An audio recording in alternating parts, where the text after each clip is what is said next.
अस्सलाम वालेकुम। Under root 5, जैसे ही आपको रूट के अंदर कोई ऐसा नंबर नजर आए या फिर कैलकुलेटर की बदौलत आप फाइंड आउट करें, अगर वो नंबर आपके पास पॉइंट के अंदर आपके कैलकुलेटर में 8 डिजिट है और 8 डिजिट आपके पॉइंट के बाद डिफरेंट आते हैं और वो पूरा डिवाइड या रूट से, क्योंकि इसके अलावा डिवाइड की कंडीशन में भी आपको दिया जा सकता है।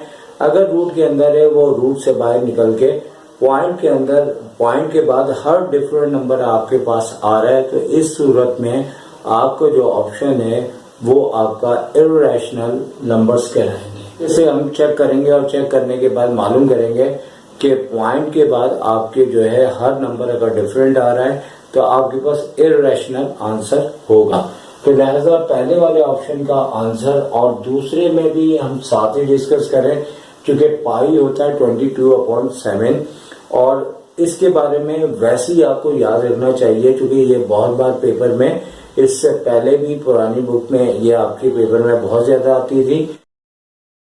क्योंकि इर्रेशनल के अंदर भी बहुत सी टाइप होती हैं। आप जैसे कि यहाँ पे लिखा हुआ है नंबर 3 में नॉन टर्मिनेटिंग डेसिमल फ्रैक्शन।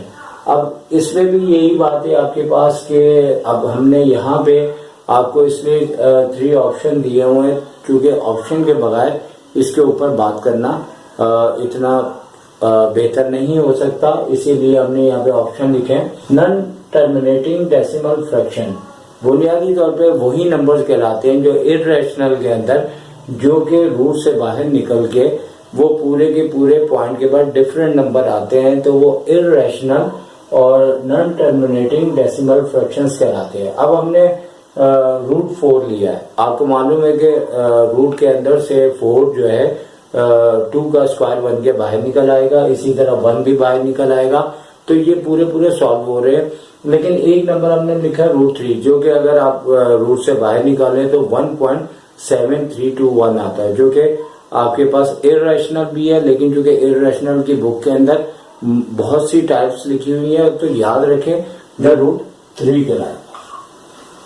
मेरे पास यहाँ लिखा है कि for any 2 real numbers A and B, बुनियादी तौर पर रियल नंबर वो होते हैं जो कि rational and irrational is called the real number, यानी कि रैशनल और इर्रेशनल को दोनों को इकट्ठा कर दिया जाए तो रियल, यानी आसान अल्फाज में कि ऐड हो पॉइंट के अंदर या ऐड हो विदाउट पॉइंट में, या कोई भी नंबर हो, लेकिन ये है कि वो रैशनल और इर्रेशनल हो, उसके अंदर रूट के अंदर हो या ऐड हो रहा हो, जिस सूरत में भी हो वो रियल नंबर कहलाता है। और रियल नंबर के साथ हमारे पास असल में ये जो a + b = b + a लिखा है, ये एक प्रॉपर्टीज का अंदाज है। प्रोसेस के नाम रखे होते हैं जिससे हम प्रॉपर्टीज, उनकी खुसूसियात, उनकी पहचान के साथ हमें याद रखना पड़ता है।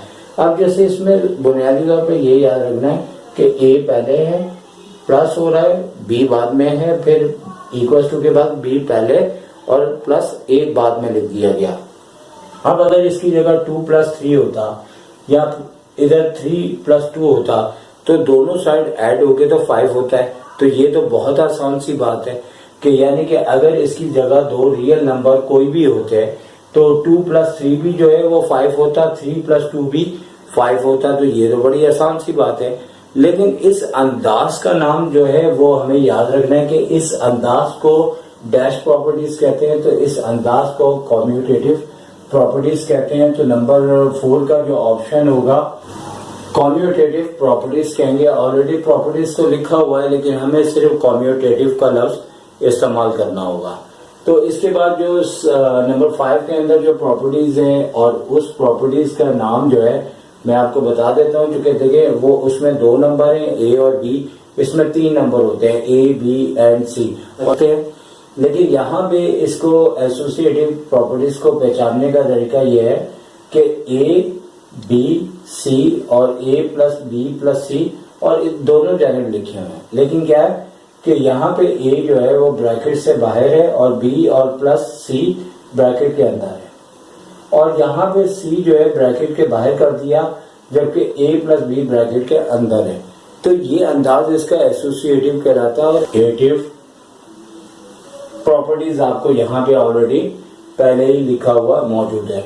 अब नंबर 6 7 से पहले नंबर 8 पे बात करते हैं, क्योंकि हमने 5 और 6 के बाद आपके मतलब 4 और 5 के बाद हमने 8 नंबर पे भी इसी तरह की प्रॉपर्टीज दी है, लेकिन चूंकि बीच में दूसरी भी दे दी थी कि if A B C belongs to real number then, तो लिहाजा याद रखें कि यहाँ पे इसकी जगह ये लैंग्वेज भी दे सकते हैं, इसकी जगह भी दे सकते हैं, या इसकी जगह ये 2 लैंग्वेज भी हो सकती हैं। तो नंबर 8 का जो आंसर है वो है आपके पास ट्रांजिटिव प्रॉपर्टीज। लेकिन वो किस तरह है कि देखिए यहाँ पे कहता है A और B अगर इक्वल हो तो A और B इक्वल है और B और C भी इक्वल है। तो आगे कह रहा है कि A और C इक्वल होंगे, तो ये बात बिल्कुल ठीक है। तो अब बात कर लेते हैं जो बाकी की एमसीक्यूज रह गई हैं। नंबर 6, तो 6 का आंसर क्या है और इसके पीछे क्या लॉजिक, क्या कॉन्सेप्ट है। तो 6 और 7 के बारे में याद रखेंगे, ये दोनों एमसीक्यूज हम जिस टाइम पे पढ़ा करते थे तो इस तरह होता था कि एक साल 6 वाला पॉइंट आ रहा है तो एक साल 7 वाला पॉइंट आ रहा है। तो अब देखते हैं कि इसमें करना क्या है। इंतहाई आसान। इस नंबर 6 है, dash is called multiplicative identity, कि वो कौन सा नंबर है जो किसी के साथ मल्टीप्लाई होता है तो उस नंबर पे कोई फर्क नहीं आता, तो वो 1 नंबर है। तो इसको आसान लैंग्वेज में हमने आपको डिफाइन कर दिया। और 7 बिल्कुल 6 की तरह की बात है कि dash is called the additive identity. अब यहाँ पे ये बात कर रहा है कि कौन सा नंबर है ऐड करते हुए किसी को अफेक्ट नहीं करता, तो वो है 0। तो 0 इसका आंसर है नंबर 7 का। और यानी कि अगर हम 0 देखें तो किसी नंबर में भी अगर हम 7 में अगर 0 को ऐड करें तो 7 पे कोई इफेक्ट नहीं करता, लेकिन अगर 7 में अगर हम 2 ऐड करते हैं तो ना 7 आता है ना 2 आता है बल्कि 9 आता है। तो आसान अल्फाज में एडिटिव आइडेंटिटी का मतलब है कौन सा नंबर है जो किसी में ऐड करने पे फर्क नहीं डालता, तो वो है 0। और मल्टीप्लाई करते हुए नंबर 6 में कौन सा नंबर है जो मल्टीप्लाई करते हुए किसी पे इफेक्ट नहीं करता, तो वो है नंबर 1। तो इसके बाद हम बात करेंगे 9 और 10। और 5 is less than 7, then 5 into 12। अब देखें ये दोनों एक जैसे लेस देन लिखें। अब हमारे पास अनइक्वलिटी की प्रॉपर्टीज है मल्टीप्लाई में कि अगर यहाँ 5 के साथ 12 मल्टीप्लाई हो रहा है तो 7 के साथ भी अगर लेस देन का निशान इधर भी है इधर भी है तो 7 के साथ भी मल्टीप्लाई हो जाएगा क्या 12। आप यहाँ पे लिख लें या फिर इधर डिस्कस कर लिया है तो 7 इंटू 12 इस तरह से हो जाएगा। तो वेरी सिंपल है, कोई इतना इसमें एक्सप्लेन करने की ज्यादा बात नहीं है। अलबत्ता नंबर 10 जो है ये भी वेरी वेरी इंपॉर्टेंट पॉइंट है। इसमें क्या एडिटिव इनवर्स बताओ और मल्टीप्लिकेटिव इनवर्स बताओ। किसका बताओ? -7 का।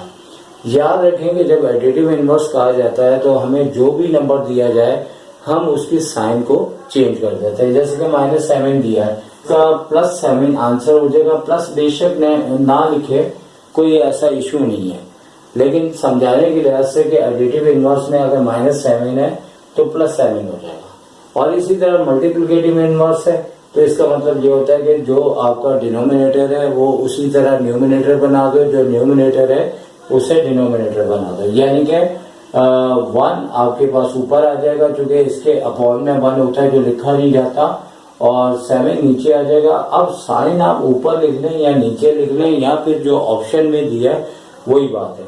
चैप्टर अभी आपका चलेगा क्योंकि काफी इसमें पॉइंट है एमसीक्यू से रिलेटेड। तो सर शायद को इजाजत दीजिए। टेक केयर, अल्लाह हाफिज।